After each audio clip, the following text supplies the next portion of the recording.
नमस्कार दोस्तों। मैं कहानियां सुनाता हूं। आपका हार्दिक स्वागत है मेरे YouTube चैनल पर। आज 808वीं कड़ी लेकर आपके समक्ष उपस्थित हूं। दोस्तों, आज का खत शुरू करने से पहले मैं एक दो बात अपने मन की आपके साथ साझा करना चाहता हूं।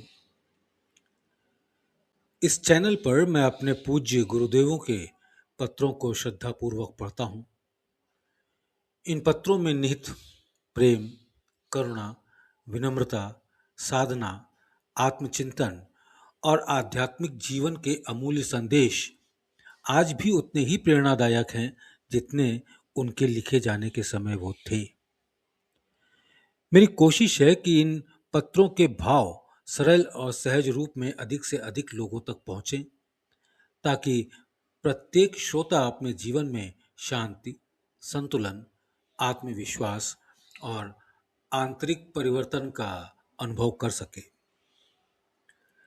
यदि आप आध्यात्मिकता, गुरुवाणी, प्रेरणादायक प्रसंग और जीवन को अंदर से भीतर से बदलने वाले विचारों में रुचि रखते हैं, तो ये चैनल आपके लिए है। यदि आपको मेरा प्रयास अच्छा लगता है तो कृपया इस चैनल को सब्सक्राइब करिए और वीडियो को लाइक करें। अपने परिवार, मित्रों और आध्यात्मिक जिज्ञासुओं के साथ शेयर करें तथा अपनी बहुमूल्य टिप्पणियों द्वारा मेरा मार्गदर्शन और उत्साहवर्धन करें। आपका एक सब्सक्राइब केवल मेरे चैनल की संख्या नहीं बढ़ाता, बल्कि गुरुवाणी के इन अमूल्य संदेशों को अधिक से अधिक हृदयों तक पहुंचाने में सहयोग करता है। आइए हम सब मिलकर इन प्रेरणादायक पत्रों के माध्यम से अपने जीवन को प्रेम, सरलता, विनम्रता और आत्मिक जागृति की ओर अग्रसर करें।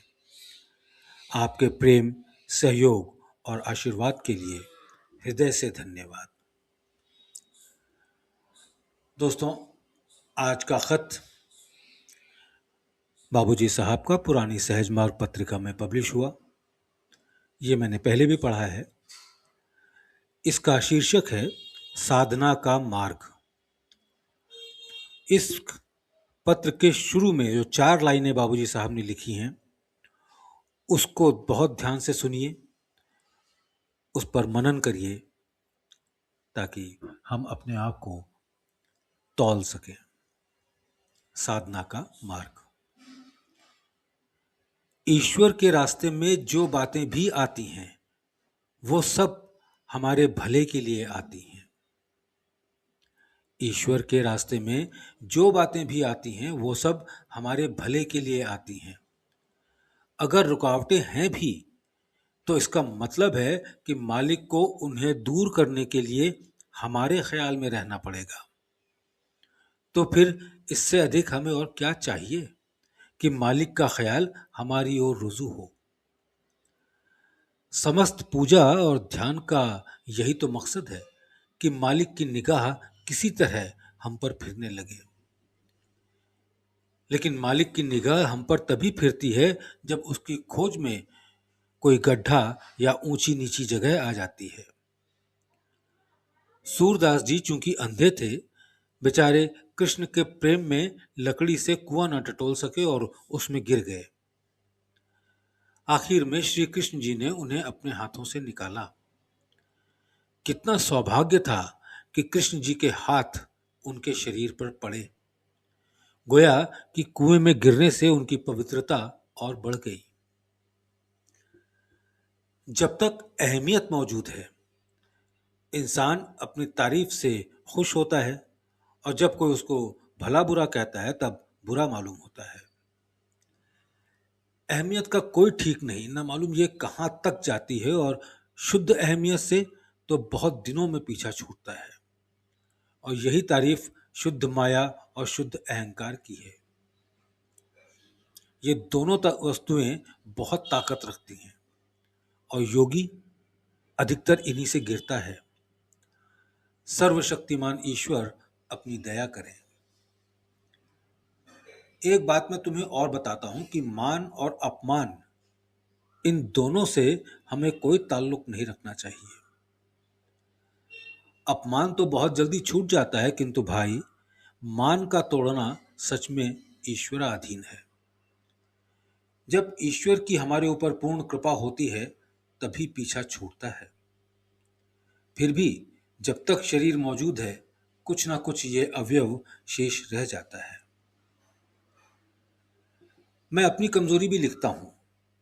जब कोई मेरी तारीफ करता है तो चित्त मेरा बड़ा खुश हो जाता है, किंतु ये बात जरूर होती है कि एक तो चित्त बहुत कम प्रसन्न होता है और दूसरे होता भी है तो मुझे ये अनुभव नहीं होता कि किसकी प्रशंसा हो रही है और कौन खुश हो रहा है।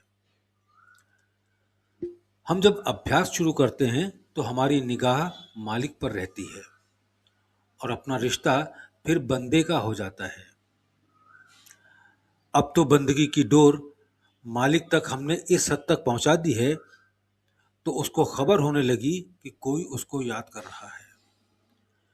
गोया वो अब तुमसे मुखातिब होने लगता है, और जब वो मुखातिब होने लगा तो उसके पास क्या था?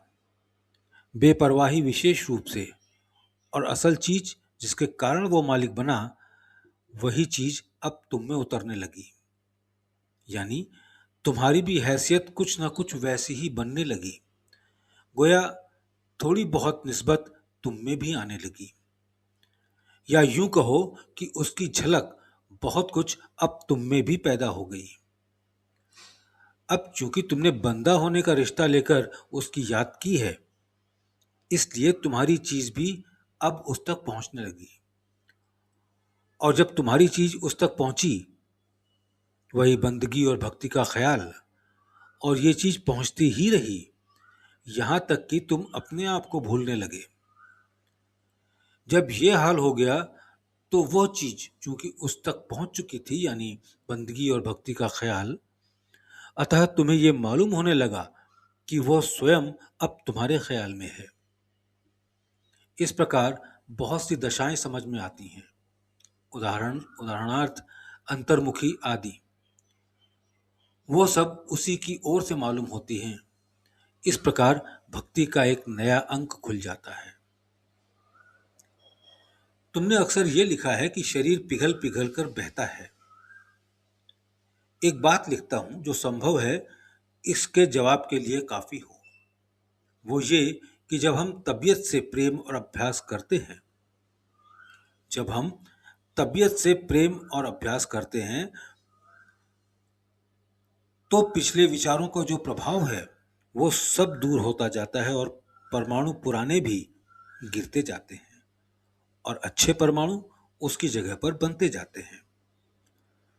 परमाणु तो वैसे प्रत्येक शरीरधारी के उसके विचार के अनुसार बदलते रहते हैं, और जो ईश्वर की ओर प्रेम पूर्वक बढ़ता है उसके उसी रूप में परमाणु बनते हैं।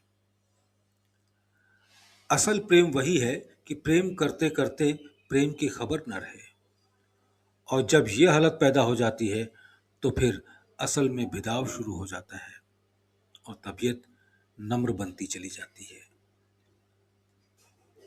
बहुत बहुत धन्यवाद।